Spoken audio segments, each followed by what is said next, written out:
இந்த வீடு காலியா தான் இருக்கு. உங்களுக்கு வேணும்னா இந்த வீட்டை வாடகைக்கு எடுத்துக்கோங்க.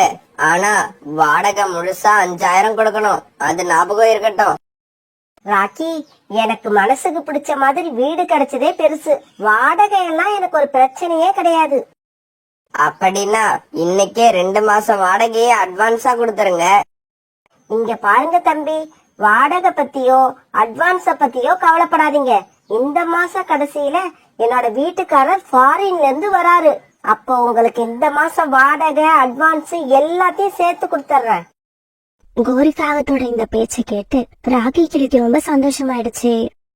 இந்த உடஞ்சு போன வீட்டுக்கு 2000 ரூபாய் வாடகை கொடுக்கறதே பெருசு. இது சரியான ஏமாந்த காகம் போல இருக்கு.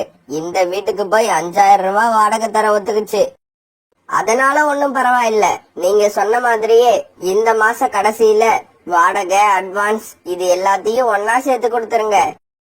இப்படி சொல்லிட்டு ராக்கி கிளி தன்னோட வீட்டுக்கு பறந்து போச்சு. பிறகு கோரிக்காக அந்த வீட்டு கதவை திறந்துகிட்டு வீட்டுக்குள்ள போச்சு. இப்படி வீட்டுக்குள்ள போன கோரிக்காக தன்னோட ஹேண்ட்பேக செவுத்துல மாட்டிட்டு கூட்டுல படுத்து நிம்மதியா தூங்க ஆரம்பிச்சது. ரீட்டா, ஒரு சந்தோஷமான விஷயம். நம்ம கிட்ட ஒரு பழைய வீடு இருந்ததுல்ல, அந்த வீட்டை ஒரு காகத்துக்கு வாடகைக்கு விட்டுட்டேன். வாடகை எவ்வளவு தெரியுமா? 5000 ரூபாய். அந்த வீட்டுக்கு அட்வான்ஸ் எவ்வளவு தெரியுமா? 2 மாச வாடகை 10000 ரூபாய். ராக்கி, சீக்கிரமா அந்த 10000 ரூபாய கொடுங்க. வீட்டு செலவுக்கே பணம் இல்ல. ரீட்டா, அந்த காகம் இந்த மாச கடைசியில வாடகை அட்வான்ஸ் எல்லாத்தையும் சேர்த்து மொத்தமா தரதா சொல்லிருக்கு. அப்படின்னா இந்த மாச கடைசியில நமக்கு 15000 ரூபாய் வரும்னு சொல்லுங்க. மறுநாள் கோரிக்காவும் பாயாசம் செஞ்சு எடுத்துக்கிட்டு பக்கத்துல இருந்த சோனா குருவி வீட்டுக்கு போச்சு. நீங்க யாருன்னு நான் தெரிஞ்சுக்கலாமா? இங்க பாருங்க, என் பேரு கோரி. ராக்கியோட பழைய வீடு ஒண்ணு காலியா இருந்துச்சுல்ல, அந்த வீட்டுக்கு நான் தான் குடி வந்திருக்கேன். அப்புறம் அக்கம் பக்கத்துல உள்ளவங்க கூட பழகணும்னு ஆசைப்பட்டேன். என்ன அறிமுகப்படுத்திக்க போகும்போது வெறுங்கையோட போனா நல்லா இருக்காதுல்ல, அதனாலதான் பாயாசம் செஞ்சு எடுத்துக்கிட்டு வந்தேன். கோரிக்காகத்தோட பேச்சை கேட்ட சோனா குருவிக்கு கோரிய ரொம்பவும் பிடிச்சு போயிடுச்சு. அப்படியா, ஏன் வாசல்லே நிக்கிறீங்க? வீட்டுக்குள்ள வாங்க. ஆமா, என் பேரை சொல்லிட்டேன். உங்க பேரை நீங்க சொல்லவே இல்லையே. என் பேரு சோனா. எனக்கு 2 பசங்க. அவங்க 2 பேரும் ஸ்கூலுக்கு போயிருக்காங்க. உங்க வீட்டுக்காரர் எங்க வேலை பாக்குறாரு? அவர் வெளிநாட்டுல வேலை செய்யறாரு. 2 வருஷத்துக்கு ஒரு தடவை தான் வீட்டுக்கு வருவாரு. அப்படியா? ரொம்ப சந்தோஷம். என்னோட வீட்டுக்காரர் கூட வெளிநாட்டுல தான் வேலை பாக்குறாரு. இந்த மாச கடைசியில வரணும்னு சொல்லிருக்காரு. இப்படி சொன்ன கோரிக்காகும் பிறகு சோனா குருவி கிட்ட 200 ரூபாய் பணத்தை எடுத்து கொடுத்தது. ஆமா, எதுக்காக இந்த பணத்தை கொடுக்கறீங்க? இல்ல சோனா, குழந்தைங்க இருக்கிற வீட்டுக்கு எதுவுமே வாங்காம வந்துட்டேன். இந்த பணத்துல குழந்தைங்களுக்கு ஏதாவது வாங்கி கொடுங்க. இல்லங்க கோரி, வேண்டாம். இந்த பணத்தை நீங்களே வச்சுக்கோங்க. இங்க பாரு சோனா, நீ இந்த பணத்தை வாங்கிக்கிட்டாதான் என்னோட ஃப்ரெண்ட்ஷிப்பை ஏத்துக்கிட்டேன்னு அர்த்தம். இப்படி சொன்ன கோரிக்காகும் பிறகு அங்க இருந்து பறந்து போயிடுச்சு. பிறகு சோனா குருவி கோரி கொண்டு வந்து கொடுத்த பாயாசத்தை சாப்பிட்டு பார்த்தது. இந்த பாயாசம் கோரியோட மனசு போலவே ரொம்பவும் இனிப்பா இருக்கு. உங்க வீட்டுக்காரர் வந்து சொல்லிருப்பாரே, உங்க வீட்டுல புதுசா வாடகைக்கு வந்திருக்கிறது நான் தான். சொன்னாரு, வாங்க வாங்க, நீங்க தானா அது? ஆமா, என்ன பாயாசம் எல்லாம் கொண்டு வந்திருக்கீங்க? என்னங்க இப்படி கேட்டுட்டீங்க? ஹவுஸ் ஓனரை பார்க்க வர்றப்ப சும்மா வர முடியுமா? அப்புறம் வாடகை அட்வான்ஸ் இதையெல்லாம் இந்த மாச கடைசியில தரேன்னு சொன்னதை நினைச்சு நீங்க எதுவும் கவலைப்படாதீங்க. நான் கண்டிப்பா கொடுத்துருவேன். இல்ல சகோதரி, நான் அப்படியெல்லாம் நினைக்கல. உங்க முகத்தை பார்த்தாலே ரொம்ப நல்லவங்களா தெரியுது. என் வீட்டுக்காரர் உங்களை ரொம்ப நல்லவங்கன்னு சொன்னாரு. ஆனா உங்களை பாக்குறப்ப நீங்க அவர் சொன்னதை விட நல்லவங்களா இருக்கீங்க. உங்கள மாதிரி ஹவுஸ் ஓனர் கிடைக்க நான் ரொம்ப கொடுத்து வச்சிருக்கணும். ஒரு நாள் ரீட்டா கிளியும் சோனா குருவியும் ஒரு நதிக்கரையில சந்திச்சு பேச ஆரம்பிச்சாங்க. ரீட்டா, உன்னோட வீட்டுல கூடி வந்திருக்க கோரி எவ்வளவு அன்பாவும் பாசமாவும் பழகுறாங்க. இப்படி ஒரு காகத்தை நான் இது வரைக்கும் பார்த்ததே இல்ல. சோனா, உடஞ்சி போன அந்த வீட்டுக்கு மாசம் 5000 ரூபாய் வாடகை கொடுக்கறாங்க. அப்படின்னா அவங்க கண்டிப்பா பணக்காரங்களா தான் இருக்கணும். சாதாரண பறவைகளால அந்த மாதிரி கொடுக்க முடியாது. இப்படி அன்பா பழகுறவங்க நமக்கு தோழியா கிடைச்சது எனக்கு ரொம்ப சந்தோஷத்தை கொடுக்குது. என்ன கோரி, நீ புதுசா போயிருக்க காட்டுல நம்ம படம் எப்படி ஓடிக்கிட்டு இருக்கு? இது வரைக்கும் நல்லாதான் போயிட்டு இருக்கு காலேஜி. நீங்க அத பத்தி கவலைப்படாதீங்க. அப்புறம் இந்த கதையில வர ஹீரோயினான என்ன இந்த காட்டுல உள்ள எல்லாருக்கும் ரொம்ப பிடிச்சிருக்கு. பிடிக்காதா பின்ன? ஸ்டோரி, ஸ்கிரீன் பிளே, டயலாக் இதையெல்லாம் எழுதுனது இந்த காலுவாச்சே, அதனால கண்டிப்பா எல்லாருக்கும் பிடிக்கும். ஆமா, இப்ப எந்த சீன் ஓடிக்கிட்டு இருக்கு? ஹீரோயின் இன்ட்ரோடியூஸ் ஆகி இந்த காட்டுல உள்ள பறவைகள் கிட்ட எல்லாம் நல்ல பேர் எடுத்துக்கிட்டு இருக்கா. சோனாக்கா, ரீட்டா கிளி வீட்டுல குடியிருக்கிறவங்க நேத்து எங்க வீட்டுக்கு வந்திருந்தாங்க. முன்ன பின்ன அறிமுகம் இல்லாதவங்க கிட்ட கூட இவ்வளவு அன்பா பேச முடியுமான்னு எனக்கு ரொம்ப ஆச்சரியமா இருந்தது. ராணி, நீ அவங்கள பத்தி சொல்லவே வேண்டாம். எனக்கு அவங்க ஏற்கனவே அறிமுகம் ஆகியிருக்காங்க. என்னோட பையன் ராஜீவுக்கு நேத்து பர்த்டே. ஆனா அத நான் யார்கிட்டயும் சொல்லவே இல்ல. அவங்களுக்கு அது எப்படிதான் தெரிஞ்சதுன்னு தெரியல. ஒரு புது சட்டையை எடுத்துக்கிட்டு நேத்து என் வீட்டுக்கு வந்துட்டாங்க. அவங்களோட அன்புல நான் அப்படியே திக்கு முக்காடி போயிட்டேன். ராணி, நீ சொல்றது உண்மைதான். அவங்களுக்கு இணைய வேற யாரையும் உதாரணமா சொல்லவே முடியாது. எல்லார்கிட்டயும் ஒரே மாதிரி அன்பு செலுத்துறாங்க. அந்த குணம் கடவுள் அவங்களுக்கு கொடுத்த கிஃப்ட்னு நினைக்கிறேன். இப்படியே சில நாட்கள் நகர்ந்துச்சு. இப்ப எல்லாம் சாயங்காலம் நேரத்துல சோனா, குருவி, ரீட்டா கிளி, ராணிபுரா இவங்க 3 பேரையும் கோரிக்காக வீட்டுலதான் பார்க்க முடிஞ்சது. கோரிக்காக வீட்டுல போய் உட்காந்து கோரிக்காவும் கூட அரட்டை அடிக்கலன்னா இவங்க 3 பேரும் அன்னைக்கு ரொம்ப டல்லா இருப்பாங்க. ஆமா, உங்களுக்கு எல்லாம் ஒரு விஷயம் தெரியுமா? இந்த மாச கடைசியில, அதான் அடுத்த வாரம் எங்க வீட்டுக்காரர் வெளிநாட்டுல இருந்து வராரு. கோரி அக்கா, உண்மையாவா சொல்றீங்க? உங்க வீட்டுக்காரர் எப்படிக்கா இருப்பாரு? அவரா என்ன மாதிரியே கருப்பா அழகா இருப்பாரு. கோரி அக்கா, அவர் எத்தனை நாள் இங்க வந்து இருப்பாரு? சோனா, அடுத்த வாரம் கடைசியில என்னோட ரிலேஷன் ஒருத்தருக்கு கல்யாணம் நடக்க போகுது. அந்த கல்யாணத்துக்கு நாம 2 பேரும் சேர்ந்துதான் போகணும்னு அவர்கிட்ட கண்டிச்சு சொல்லிட்டேன். அதனாலதான் இப்ப ஊர்ல இருந்து வராரு. அந்த சமயத்துல கோரிக்காவத்தோட போன் அடிச்சது. இங்க பாத்தீங்களா, என்னோட வீட்டுக்காரர் தான் போன் போடுறாரு. அடுத்த வாரம் கடைசியில வந்துருவீங்கல்ல? அப்புறம் ஒரு முக்கியமான விஷயம், நீங்க இந்த காட்டுக்கு வர்றதுக்கு முன்னாடி அப்படியே உங்க அம்மாவை போய் பார்த்துட்டு என்னோட நெக்லஸ், கம்மல், வளையல் எல்லாத்தையும் எடுத்துட்டு வந்துருங்க. நான் இந்த காட்டுக்கு அவசரமா வந்ததால எதையும் எடுத்துட்டு வரல. அதுவும் இல்லாம தனியா இருக்கிறப்ப நகைகளை வச்சுக்க வேண்டான்னு நான் தான் எடுக்காம வந்துட்டேன். சரிங்க, அப்புறம் பக்கத்துல நான் இல்லன்னு சாப்பிடாம இருக்காதீங்க. நல்லா சாப்பிடுங்க. சனிக்கிழமை எண்ணெய் தேய்ச்சி குளிங்க. இங்க வர்றப்ப எனக்கு ஒரு போன் போடுங்க. நான் பஸ் ஸ்டாண்டுக்கு வந்து உங்களை வீட்டுக்கு அழைச்சிக்கிட்டு வந்துடுறேன். என்ன கோரி, நீ பாட்டுக்கு பேசிக்கிட்டே போற? நீ பேசுறத கேட்டா கூடிய சீக்கிரம் கிளைமாக்ஸ் வரப்போகுதுன்னு நினைக்கிறேன். பிறகு கொஞ்ச நாள் கழிச்சு சோனா, குருவி, ரீட்டா கிளி, ராணிபுரா இவங்க 3 பேரும் வழக்கம் போல சாயங்காலம் கோரிக்காக வீட்டுக்கு போனாங்க. கோரி அக்கா, என்ன ஒவ்வொன்னு உட்கார்ந்து இருக்கீங்க? உங்களோட கண்ணு எல்லாம் கலங்கி இருக்கு. சோனா, அன்னைக்கு நான் போன் பேசுறப்ப என் வீட்டுக்காரர் என்ன சொன்னாரு? கல்யாணத்துக்கு போக கண்டிப்பா வந்துடுறேன்னு சொன்னாருல்ல. நாளைக்கு நான் கல்யாணத்துக்கு போயாகணும். இப்ப போன் போட்டு லீவ் கிடைக்கல, நான் வர்றதுக்கு இன்னும் 2 நாள் ஆகும்னு சொல்றாரு. நான் எவ்வளவு கற்பனையில இருந்தேன் தெரியுமா? என்னால அவர் சொன்னதை தாங்கவே முடியல. திடீர்னு இப்படி சொன்னா ஏமாற்றமா தான் இருக்கும். கோரி அக்கா, கொஞ்சம் அட்ஜஸ்ட் பண்ணிக்கோங்க.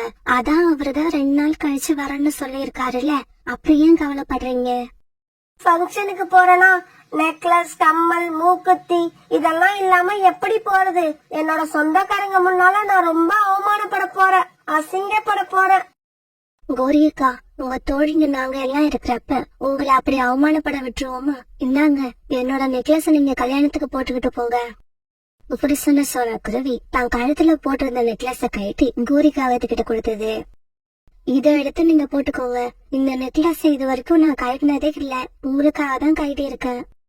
அதே மாதிரி கம்மல் இல்லையேன்னு கவலைப்படாதீங்க. இந்தாங்க, நான் போட்டு இருக்க ஜிமிக்கியை கழட்டி தரேன், அதை நீங்க போட்டுக்கோங்க. இப்படி சொன்ன ராணிபுரா அது போட்டிருந்த ஜிமிக்கிய கழட்டி கொடுத்தது. என்னதான் இருந்தாலும் வளையல் இல்லாம இதையெல்லாம் போட்டுட்டு போனா பாக்கிறதுக்கு நல்லாவா இருக்கும்? கோரி, அத நினைச்சு கவலைப்படாதீங்க. ஒரு நிமிஷம் இருங்க, நான் என் வீட்டுக்கு போய் என்கிட்ட இருக்கிற வளையல்களை எடுத்துக்கிட்டு வரேன். இப்படி சொல்லிட்டு தன்னுடைய வீட்டுக்கு போன ரீட்டா கிளி தன்னோட வீட்டுல இருந்த தங்க வளையல்கள்ல 2 எடுத்துட்டு வந்து கோரிக்காவத்துக்கிட்ட கொடுத்துச்சு. தான் நினைச்சது எல்லாமே கிடைச்சதுக்கு அப்புறம் தான் கோரிக்காவ சந்தோஷமா இருந்தது. பிறகு ராத்திரி ஆச்சு. அன்னைக்கு ராத்திரி தன்னோட கூட்டுல படுத்த கோரிக்காகத்துக்கு நிம்மதியா தூக்கம் வந்துச்சு.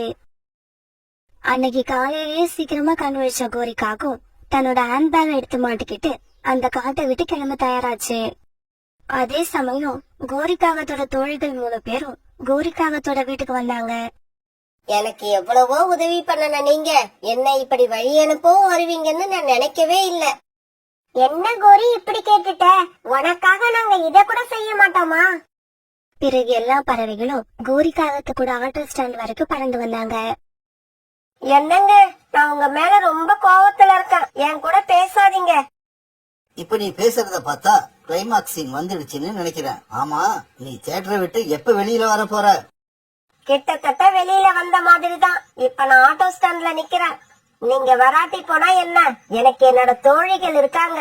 அவங்க தான் நெக்லஸ், தோடு, வளையல் இப்படி எல்லாம் எனக்கு கொடுத்து உதவுனாங்க. கோரி, போன கொஞ்சம் கொடுங்க. உங்க வீட்டுக்காரர்கிட்ட நான் 2 வார்த்தை பேசிக்கிறேன். என்ன சார் இப்படி பண்ணிட்டீங்க? மேடம் ரொம்ப தவிச்சு போயிட்டாங்க. பிறகு நாங்க தான் எங்க கிட்ட இந்த நகையெல்லாம் போட்டு அவங்கள ஃபங்க்ஷனுக்கு அனுப்பி வைக்கிறோம். சாரிங்க, கடைசி நேரத்துல லீவு கிடைக்காததால என்னால வர முடியல.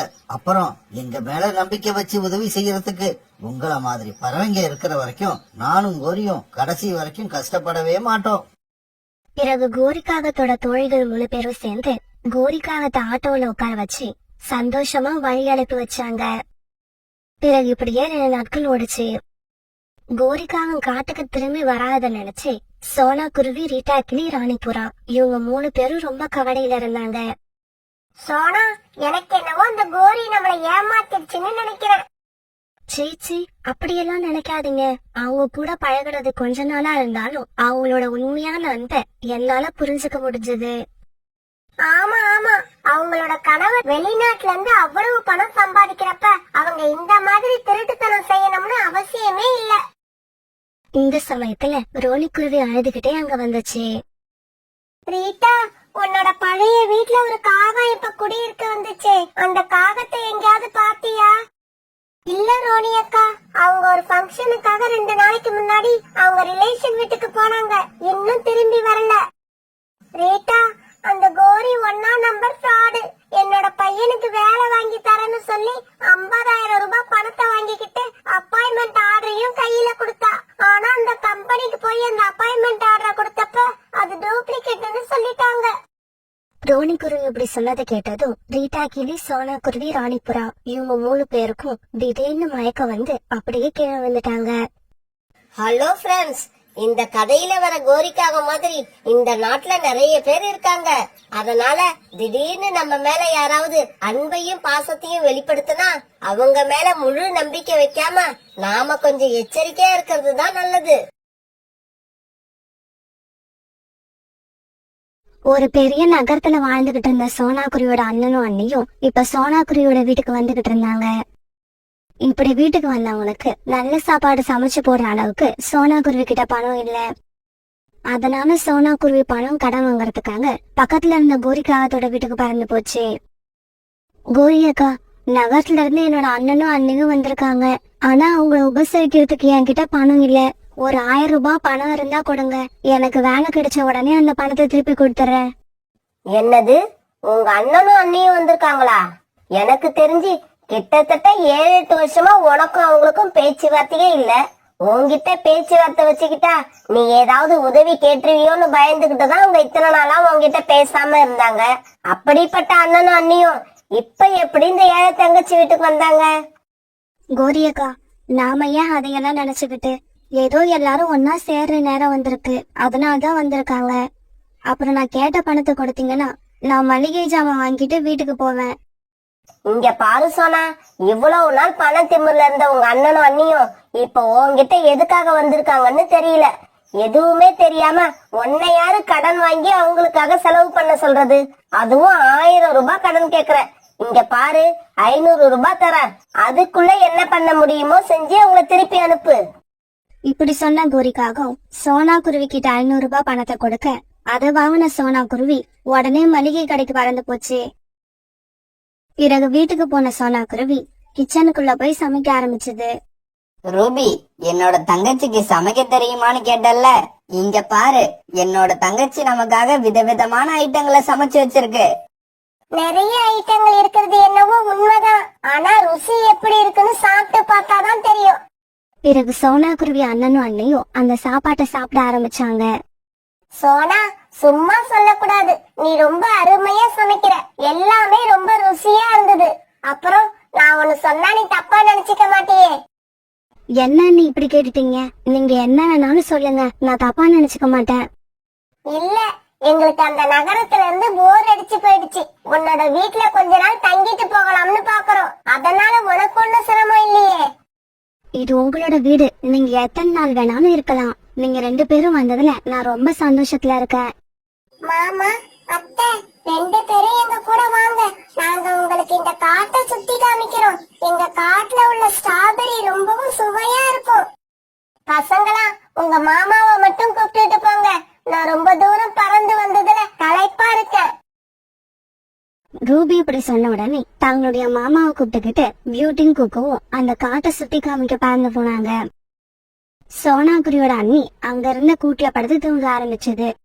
சோனா குருவிக்கு இப்ப ஒரே யோசனையா இருந்தது. இவ்வளவு நாள் என்ன அலட்சியப்படுத்தி தங்கச்சி உயிரோட இருக்காளா இல்லையான்னு கூட வந்து பார்க்காம இருந்த அண்ணனும் அண்ணியும் இப்ப திடீர்னு வந்திருக்காங்க. வந்தது மட்டும் இல்ல, இங்கேயே கொஞ்ச நாள் தங்க போறேன்னு வேற சொல்றாங்க. இப்படி யோசிச்ச சோனா குருவி பிறகு கோரிக்கா வீட்டுக்கு பறந்து போச்சு. கோரி அக்கா, எங்கேயோ ஒரு இடத்துல வேலை இருக்கிறதா சொன்னீங்களே, என்னாச்சு? கிடைச்சிடும் சோனா. இன்னைக்கு இல்லாட்டி நாளைக்கு அந்த இடத்துல நமக்கு எல்லாருக்கும் வேலை கிடைச்சிடும். அத பத்தி நீ கவலைப்படாத. கோரி அக்கா, எனக்கு இன்னும் ஒரு 3000 ரூபாய் வேணும். எங்க அண்ணனும் அண்ணியும் கொஞ்ச நாள் இங்கேயே தங்குறதா சொல்லியிருக்காங்க. அதனாலதான் இவ்வளவு பணம் தேவைப்படுது. அப்புறம் எனக்கு வேலை கிடைச்ச உடனே கண்டிப்பா எல்லா பணத்தையும் திருப்பி கொடுத்துடுறேன். சோனா, நீ செய்யறது பைத்தியக்காரத்தனம். இது நாள் வரைக்கும் நீ இந்த பக்கம் வந்து எட்டி கூட பாக்காத உங்க அண்ணன் அன்னிக்காக எதுக்காக நீ இவ்வளவு பணம் செலவு பண்ற? ஆமா, எதுக்காக உங்க அண்ணனும் அண்ணியும் இங்க கொஞ்ச நாள் தங்க போறாங்கன்னு அவங்க கிட்ட கேட்டியா? இல்ல கோரி அக்கா, அதை எப்படி நம்ம கேட்க முடியும்? அவங்க 2 பேரும் இங்க தங்குறதுன்னு சொன்னதே பெரிய விஷயம். சோனா, எனக்கு என்னமோ இது பெரிய விஷயமா படல. அவங்களுக்கு இப்ப தங்கறதுக்கு வேற எங்கேயும் இடம் இல்லைன்னு நினைக்கிறேன். போகட்டும், எத்தனை நாள் இப்படியே இருந்துருவாங்க? என்னைக்காவது ஒரு நாள் உண்மை வெளிவந்துதான் ஆகணும். இங்க பாரு சோனா, இருக்கிற பணத்தை வச்சு நீ செலவு பண்ணிக்கிட்டு இரு. இன்னும் 2 நாள் கழிச்சு நீ கேட்ட பணத்துக்கு நான் ஏற்பாடு பண்றேன். பிறகு ராத்திரி ஆச்சு. சோனா குருவியும் அது குழந்தைங்களும் இரவு உணவு முடிச்சிட்டு கூட்டுல படுத்து தூங்க ஆரம்பிச்சாங்க. ரூபி, எனக்கு வேலை போன விஷயத்த சோனா கிட்ட சொல்லலாம்னு இருக்கேன். இங்க பாருங்க, அப்படி சொல்லிட்டீங்கன்னா நமக்கு இந்த வீட்ல மரியாதை இருக்காது. நீங்க எதுவும் பேச வேண்டாம். உங்க தங்கச்சி கிட்ட எப்படி பேசணும்னு எனக்கு தெரியும். இப்படியே சில நாட்கள் நகர்ந்துச்சு. ஒரு நாள் சோனா குருவி காலையில சாப்பிட எல்லாருக்கும் கிச்சடி தயார் பண்ணுச்சு. சோனா குருவியோட அன்னைக்கு அந்த கிச்சடி பிடிக்கவே இல்ல. சோனா, எனக்கு இந்த கிச்சடி பிடிக்கவே இல்ல. எனக்கு வேற ஏதாவது தயார் பண்ணி கொடு. அப்படியா அண்ணி, நீங்க கொஞ்ச நேரம் இருங்க, நான் போய் ஹோட்டல்ல இருந்து உங்களுக்கு ஏதாவது சாப்பிட வாங்கிட்டு வரேன். இப்படி சொன்ன சோனா குருவி பிறகு அந்த காட்டுல இருந்த ஒரு ஹோட்டலுக்கு பறந்து போச்சு. சோனா குருவி அங்க போனப்ப ஏற்கனவே கோரிக்காகவும் அங்க நின்னுகிட்டு இருந்தது. கோரி அக்கா, நீங்க எங்க எப்படி? சோனா, நான் வேலைக்கு கிளம்புற சமயத்துல திடீர்னு எங்க அம்மா வந்துட்டாங்க. அதனாலதான் அவங்களுக்கு சாப்பிட ஏதாவது வாங்கிட்டு போகலாம்னு வந்தேன். ஆமா, நீ என்ன இந்த பக்கம்? நான் செஞ்ச கிச்சடியை எங்க அண்ணி பிடிக்கலன்னு சொல்லிட்டாங்க. அதனாலதான் அவங்களுக்கு ஒரு தோசை வாங்கிட்டு போலான்னு வந்தேன். கோரி அக்கா, தயவு செய்து என்ன எதுவும் திட்டாதீங்க. எங்க அண்ணனுக்காகவும் அண்ணிக்காகவும் நான் இதையெல்லாம் செஞ்சுதான் ஆகணும். சோனா, இதுக்கப்புறம் உன்கிட்ட பேசி எந்த புண்ணியமும் இல்ல. யார்கிட்ட பேசணுமோ அவங்க கிட்ட பேசிக்கிறேன். பிறகு அன்னைக்கு சாயங்காலம் வேலையை விட்டு வீட்டுக்கு திரும்பின கோரிக்காகவும் நேரா சோனா குருவி வீட்டுக்கு வந்துச்சு. சோனா, சோனா, கொஞ்சம் வெளியில வா. அந்த சமயத்துல சோனா குருவி வீட்டுல இல்ல. அதனால சோனா குருவியோட அண்ணனும் அண்ணியும் வெளியில வந்தாங்க. நீங்க யாரு? எதுக்காக சோனாவை பார்க்கணும்? நான் இங்க பக்கத்து வீட்டுலதான் குடியிருக்கேன். சோனாவோட ஃப்ரெண்டு. என் பேரு கோரி. சோனா எங்கேயோ வெளியில போயிருக்கு. திரும்பி வர்றதுக்கு இன்னும் 1 மணி நேரம் ஆகும்னு நினைக்கிறேன். வந்த உடனே நீங்க வந்துட்டு போனதா சொல்றேன். சோனா என்கிட்ட வேலை கேட்டிருந்தது, அத பத்தி சொல்லிட்டு போகலான்னு தான் இப்ப வந்தேன். நான் வேலை பாக்குற இடத்துல வேலைக்கு ஆள் எடுக்கிறாங்க. எத்தனை பேர் வந்தாலும் சேர்த்துப்பாங்க. என்ன கேட்டா வீட்டுல சும்மா இருக்க நீங்களும் உங்க மனைவியும் கூட சோனா குருவி கூட வேலைக்கு வரலாம். கோரி, என்ன இப்படி பேசுறீங்க? நானும் என்னோட மனைவியும் என் தங்கச்சி வீட்டுக்கு விருந்தாளியா வந்திருக்கோம். எங்களை எப்படி நீங்க வேலைக்கு கூப்பிடலாம்? என்னது விருந்தாளியா? விருந்தாளிக்கு என்ன அர்த்தம்னு தெரியுமா உங்களுக்கு? விருந்தாளின்னா வந்த இடத்துல 2 நாள் தங்குவாங்க, 3 நாள் தங்குவாங்க, அதிகபட்சமா 1 வாரம் தான் தங்கி இருப்பாங்க. உங்கள மாதிரி நங்கூரம் போட்டுக்கிட்டு இங்கேயே உட்கார்ந்து இருக்க மாட்டாங்க. இங்க பாருங்க கோரி, நீங்க ஒன்னும் கவலைப்பட வேண்டாம். அத பத்தி கவலைப்பட வேண்டியது சோனா குருவிதான். சோனாவுக்குள்ள இறக்க மனசை பயன்படுத்தி தானே நீங்க 2 பேரும் இங்க வந்து ஸ்ட்ராங்கா உட்கார்ந்து இருக்கீங்க. உங்களுக்காக சோனா குருவி எவ்வளவு கஷ்டப்படுது தெரியுமா? அது ஊரை சுத்தி எவ்வளவு கடன் வாங்கி வச்சிருக்கு தெரியுமா? அது உங்களுக்கு செலவு பண்றதெல்லாம் சம்பாரிச்சு சேர்த்து வச்ச காசு இல்ல, பாக்குறவங்க கிட்ட எல்லாம் கடன் வாங்கிக்கிட்டு இருக்கு. இன்னும் நீங்க 1 மாசம் இங்க இருந்தா கூட சோனா யார்கிட்டயாவது கடன் வாங்கி உங்களுக்கு சாப்பாடு போட்டுக்கிட்டு தான் இருக்கும். இங்க பாருங்க, உண்மையிலேயே உங்களுக்கு சோனா குருவி மேல அக்கறை இருந்தா பேசாம நாளைக்கு சோனா கூட கிளம்பி வேலைக்கு வாங்க. சும்மா விருந்தாளி விருந்தாளின்னு சொல்லிக்கிட்டு வீட்லயே உட்கார்ந்து சாப்பிடலாம்னு ஐடியா பண்ணாதீங்க. இப்படி சொல்லிட்டு கோரிக்காக அங்கிருந்து பறந்து போயிடுச்சு. இங்க பாருங்க, இப்ப இந்த கோரி வந்து பேசிட்டு போனதையெல்லாம் நாம உங்க தங்கச்சி கிட்ட சொல்ல வேண்டாம். எதுவும் நடக்காத மாதிரி சத்தம் போடாம இருந்துடுவோம். ரூபி, நல்லா யோசிச்சு பாரு. எனக்கோ வேலை போயிடுச்சு. இன்னும் எத்தனை நாள் தான் இந்த மாதிரி வீட்லயே உட்கார்ந்து சாப்பிடுறது? வேலை எங்க இருந்தாலும் பார்க்கதானே போறோம். அந்த வேலையை இங்கேயே பார்க்கலாம்னு நான் முடிவு பண்ணிட்டேன். சோனா நமக்காக எவ்வளவோ கஷ்டப்பட்டு சாப்பாடு போட்டுக்கிட்டு இருக்கு. இதுக்கு மேலயும் நான் சோனாவை கஷ்டப்படுத்த விரும்பல. இங்க பாருங்க, நம்ம வேலை இல்லாம இங்க வந்து இருக்கிறது எல்லாருக்கும் தெரிஞ்சா அது நமக்கு பெரிய அவமானம். இங்க பாரு ரூபி, நாம நல்ல நிலைமையில இருந்தப்ப என்னோட தங்கச்சிய கூட்ட ஒரு வேளை சாப்பாடு கூட போட்டதில்ல. ஆனா சோனா எவ்வளவோ கஷ்டத்துல இருந்தோம் நம்மளோட வயிறு நிறைய சாப்பாடு போடுது. நான் சொல்றத கேளு, நாளையில இருந்து சோனா கூட நாம 2 பேரும் வேலைக்கு போறோம். முடியாது, என்னால எங்கேயும் வேலை பார்க்க முடியாது. ரூபி, அதனால ஒன்னும் தப்பு இல்ல. உனக்கு வேலை பார்க்க இஷ்டம் இல்லன்னா நீ கிளம்பி உங்க அம்மா வீட்டுக்கு போயிடு. நான் நல்ல நிலைமைக்கு வந்ததுக்கு அப்புறம் உன்னை வந்து கூட்டுக்கிறேன். என்னது, திடீர்னு எங்க அம்மா வீட்டுக்கு போக சொன்னா என்ன அர்த்தம்? என்னோட அண்ணனும் அண்ணியும் எங்க அம்மாவை வச்சிருக்கதே பெரிய சுமையா நினைக்கிறாங்க. இந்த நிலைமையில என்னால எப்படி அங்க போக முடியும்? அப்படின்னா ஒழுங்கு மரியாதையா என் கூட வேலைக்கு வா. சோனா பண்ற கஷ்டத்துல இதுக்கப்புறம் நாமளும் பங்கெடுத்துப்போம்.